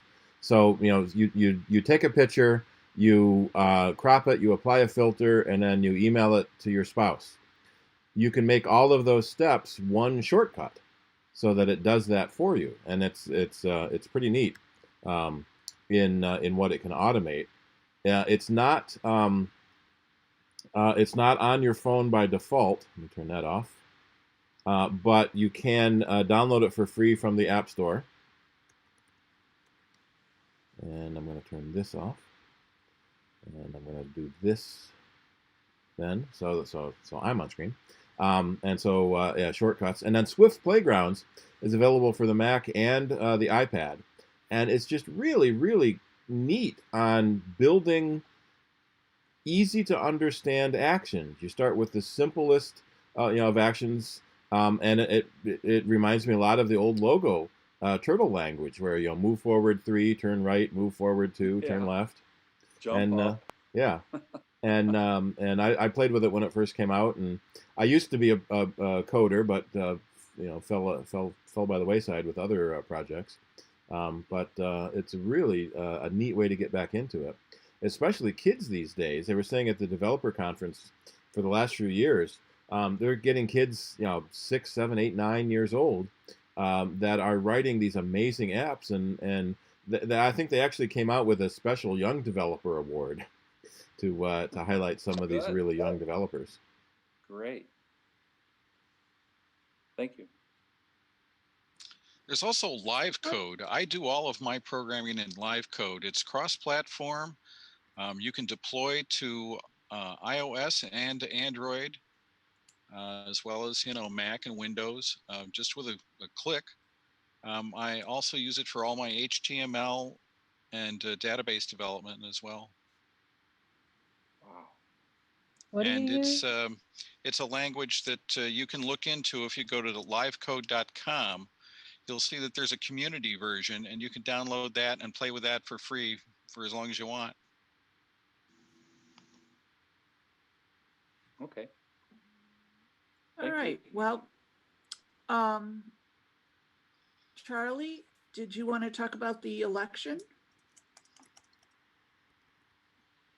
Yeah, you go ahead and talk while I talk build about that Google form.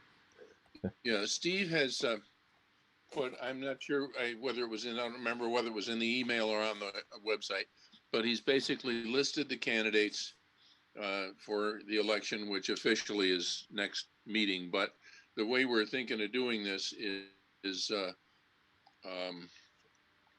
that Steve will send out a Google form ballot. And Steve, are you going to send that with the email before when, you know, well, you can tell us when you're going to send that so people have time to look at it. Basically, the candidates, let me look here. I'm trying to think. No, I think the candidates must be listed in the email. Let me look. Yes. Yeah. Steve's email from February 9th lists the candidates as they now stand.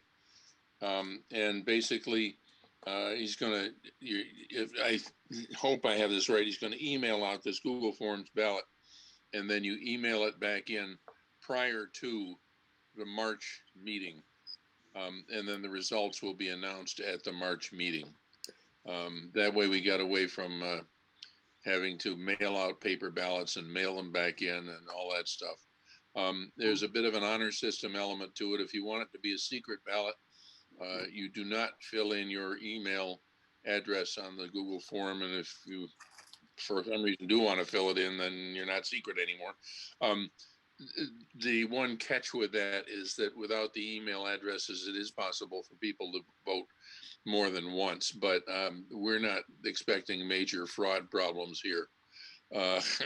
So what I should ask at this point is if people have had a chance to see that, if they want to nominate anybody else for any of the offices, bearing in mind that if you want to add anybody, even if you don't come up with a nomination during this meeting tonight, when you get the ballot, there's also going to be spaces to write in candidates. And the way things work out, basically, if you get one vote, you're in. You know, there's no shortage of openings for just plain directors. You would be needing to pick one candidate for each of the officer positions. And, you know, I mean, we can work it out. If at the last board meeting last month, we added Kim Leslie and Doug Perryman to the board just by a motion and a vote of the board. So you can always do that too. If you get interested in participating in that, you can attend the Zoom board meetings, even if you're not on the board, and participate, except you can't vote on motions. But so actually at any time during the year, you can join the board just by asking to, and then we look around at each other and say, yes, you're fine, and vote you on, you know. So does anybody have any questions about that? I have put a test form in the Zoom chat. So if you want to click on that, you can see how the forms work. Are you going to be able to, are we going to be able to respond to the form tonight and see how that part of the process goes? Yep. Oh, so. It was a blank form though. Well, right. It's not the official ballot. It's just supposed to be a test ballot for the process tonight. So you can see how the forms work. It does require an email address, but you can put a fake one in. Okay. So you can't use the same fake email twice. How does this jive with the bylaws? Just fine. We hashed it out last month for quite a while to make sure it conformed. Okay.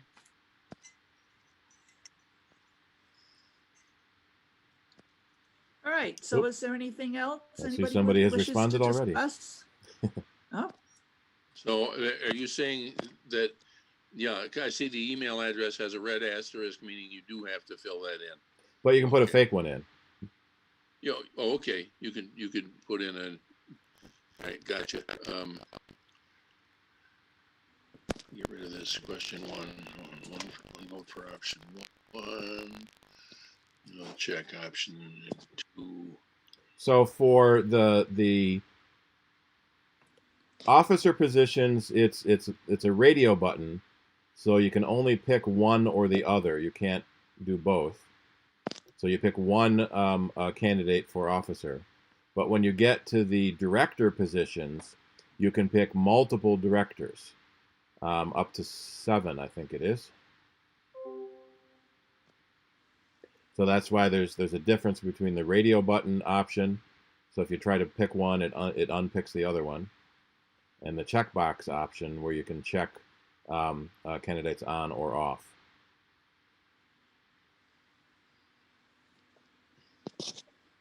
Now, where do you go to that to find that? I put a link in the chat. Yeah, and if you just click on that link in the chat, it'll open up the form. I noticed that I submitted a form, okay, to you. And then after I submitted it, it says submit another form.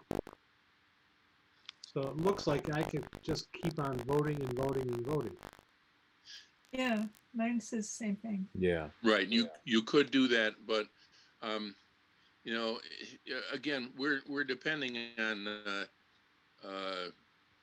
people's just good sense and I mean, we're trying to do the best under unusual circumstances here. And you know, frankly, if any candidate gets, you know, like 10% more votes than the entire membership of the club, we'll probably have like United Nations teams in here for Yeah. election fraud. My question, I'm asking, can that link be disabled or eliminated? There is a setting I can do to require one response, but then you must sign in with your Google account. Ah, okay. So, do you see what I'm talking about? Yeah, yeah. After you vote, it says test form. Your response has been recorded. Submit another response. Right. Again, can he turn that off? Is your point? Yeah. And I can, and that would require everyone to sign in with their Google account. What about something like SurveyMonkey? Wouldn't that do it for you? That would also require you to use a legitimate email address. Yeah, we were trying to keep it anonymous. Secret. Although I think SurveyMonkey also will do it by IP address. Nope, I don't have my account credentials saved here. So we can talk about that at the board meeting too, whether SurveyMonkey would be better than Google Form. Yeah, the only thing is I was hoping we could, if possible, settle this at this meeting this evening, because the next thing after the board meeting is going to be the March meeting, and we were hoping that we would have responses by that time, so we could announce the results, which will not probably be a big surprise, and we'll have taken care of it. But I personally would like us not to get bogged down in concerns about things that aren't going to really be a problem for us, I don't think. And it does count if people use the same email address. So it will tell us if people with the same address have voted more than once. The other thing, the question I had, Steve, was you're getting responses back in now, right? Yeah. Does that information you see in terms of the responses show the email addresses they were attached to? It shows the addresses. It doesn't show the answer that address put in. So it gives you a total of the votes and the email addresses that responded, but it doesn't connect the email address with a specific response. I think I'm going to change that. Yes, I can see the answers based on the email address because I own the form. Well, if you go where they had to put in a Google account, if you don't have a Google account, that means you can't vote until you make a free Google account. Now let's clarify that now, Steve, because that's not the case with this first ballot this test ballot you sent out, right? That Correct. The requirement that you have a Google account was going to be if you wanted to do what? Prevent multiple votes from the same email address. Yeah, right. I don't think we care. Exactly my point, Bob. Right. We're doing this to be as faithful to the requirements of the bylaws as we can, in good faith and goodwill and all that stuff, without creating a monster. And we can tell if someone does vote more than once and invalidate their vote, or only take the second vote, because that's the way typically real elections work too. That you can go to change it. Yeah, you can change your vote. You can go to your polling place, have your first vote revoked and your second vote put in, as long as it's before Election Day. Well, the other question is, if I submit another response and I use a different email, then I could submit two different However, we limit voting to members. So I have a list of all the members. So if the email address is not listed as a member address, we can throw that vote out too. Yeah. Well, for example, I have 2 different emails addresses.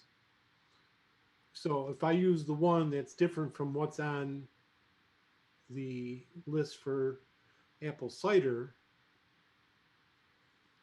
then I wouldn't be counted. That's a good point. So you have to use, you have to use the email address that you registered with CIDER with. Is the SurveyMonkey, if that will allow us to do everything we want, letting people only vote once. Yeah, we've used it in the past for other surveys. I'm logging into them now. I'm not sure if we can have a multiple choice option. Although, you probably can.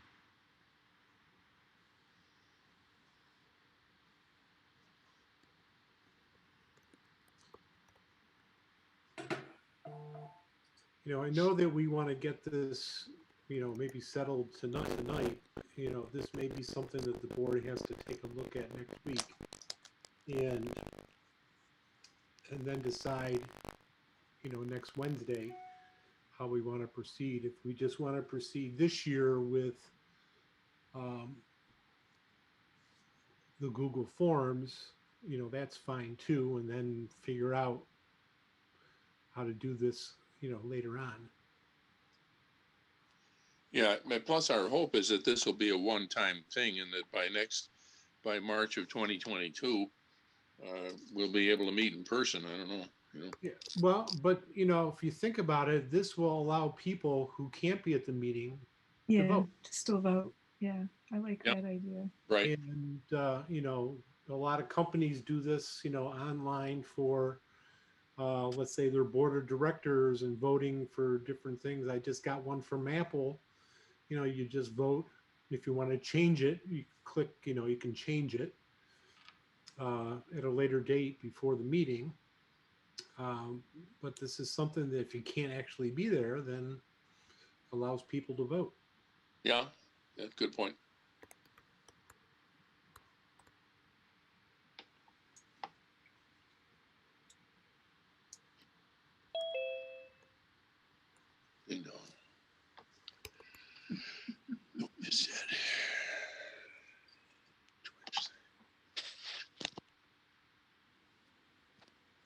Yeah, you can do multiple choice with SurveyMonkey.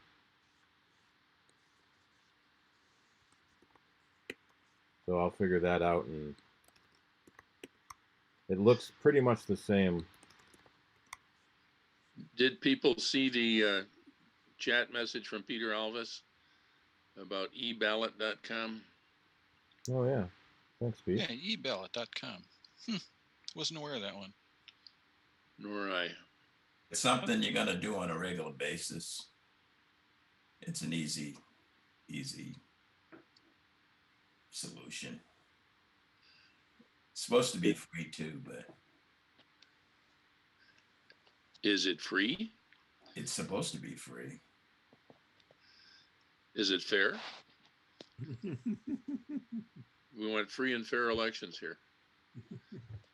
Right. It is anonymous. Just have to put in one tiny cookie. Yeah.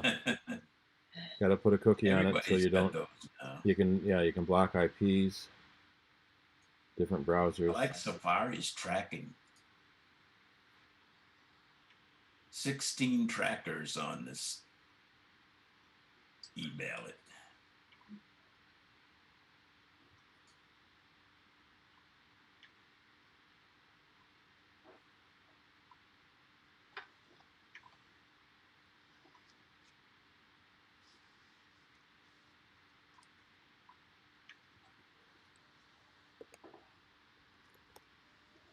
I think it's endorsed by Donald Trump. Roll. Not going to use it then. Yeah, he wouldn't endorse any e-ballots. Except he voted electronic or Only voted by for mail himself. himself. Yeah. My stocks are tumbling since he's out of office.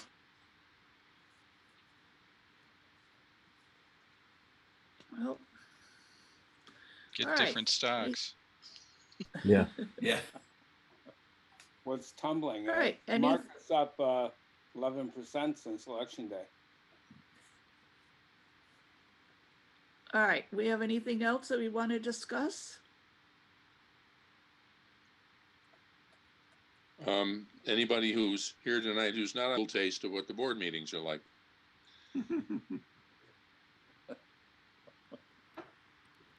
I have a question. I used to listen to podcasts on iTunes, and I kind of got away from it. It just seemed like there were complications. For some reason, I'm not listening to iTunes or podcasts. And I keep saying podcasts, and they say, get it where you get your podcasts. I don't know where the hell to get podcasts.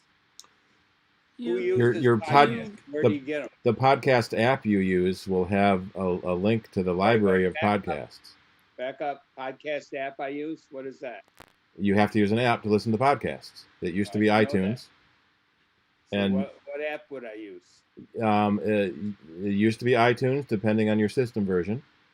Starting with Catalina, they've split out podcasts into its own app. Didn't tell me. It was part of the notice they gave you when you updated. Well, what I do, Bob. Like I said, they didn't tell me. What I did for my podcast is I would go and put down on search and just look for something that was interesting, and then would see if there's a podcast about it.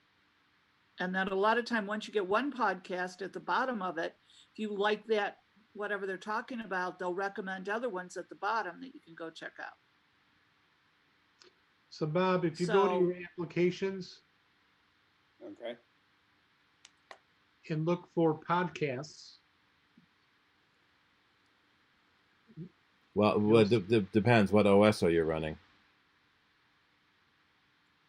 Well, different machines, different OSs. Yeah, so on 10.15 and later, you use podcasts, and on 10.14 and earlier, you use iTunes. This one here is Mojave. So you use iTunes. iTunes? Yeah. Yeah. But I have a new MacBook Air, and that's using whatever came with it. So Catalina, I guess. Probably. So that would use the podcast app. To one place on my iMac and another place on the MacBook. Is that right? Yep. Yes, because you're using different systems. I actually have another virtualization. What is it? Mac OS something 10.11 on my new iMac because I hate the podcast app. So I just opened this up and what am I running? 10.12, and I just downloaded from the iTunes because I just don't like the layout of the podcast app.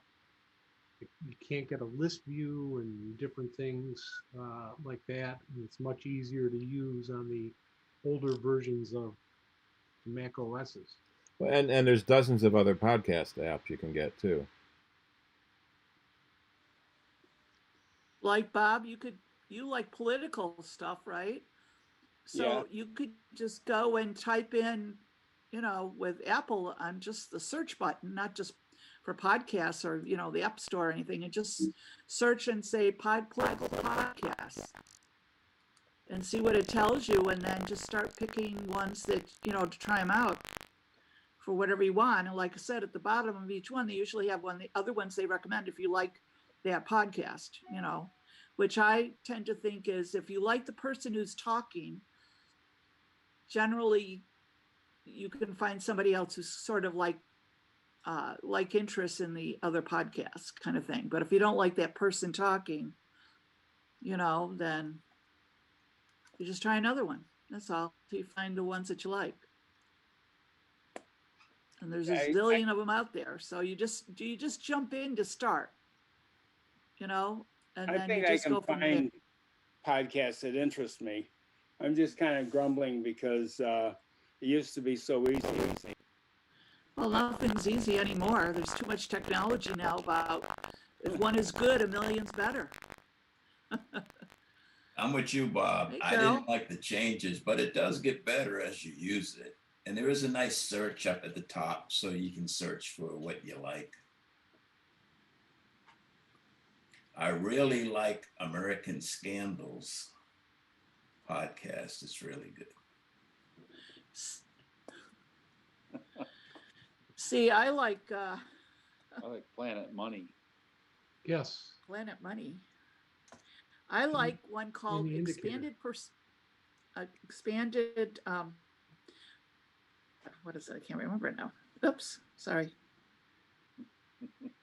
I went to the and it was just like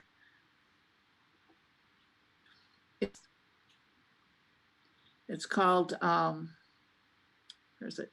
Expanded Perspectives.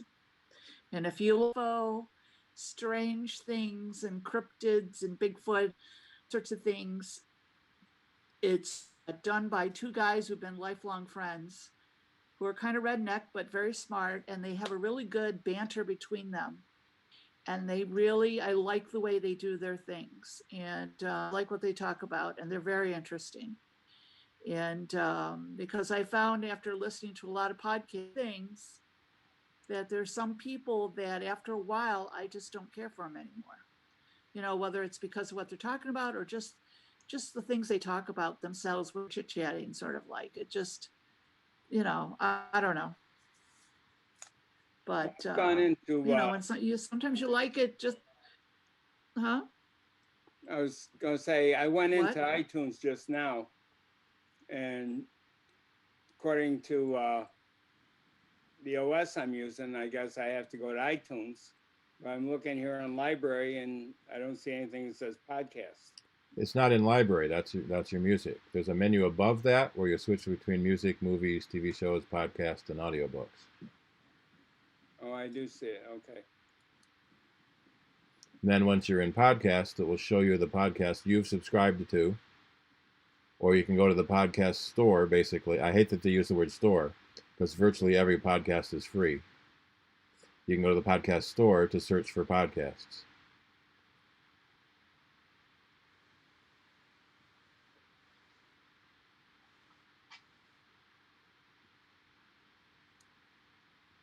Okay, I can work with this.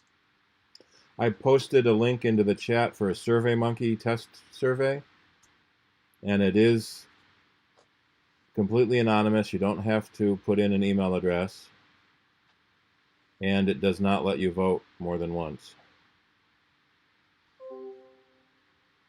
Then the problem is that we can't control only members voting,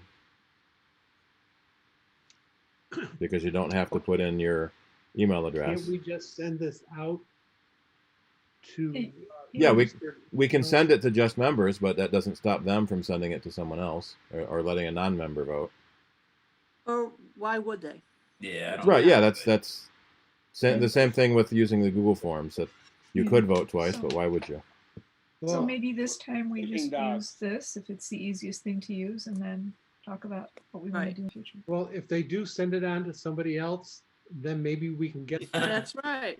You want to write yourself in? Go ahead. You're on the board now. You might as well be a member. Yeah. That's right. That's right. All right. So do we want to officially end this meeting, or like I said, is there anything else anybody wants to talk, or they can just talk after the fact? I'll make a motion that we close the meeting. Okay, Doug, that sounds good. All right. So let's officially end the CIDER meeting.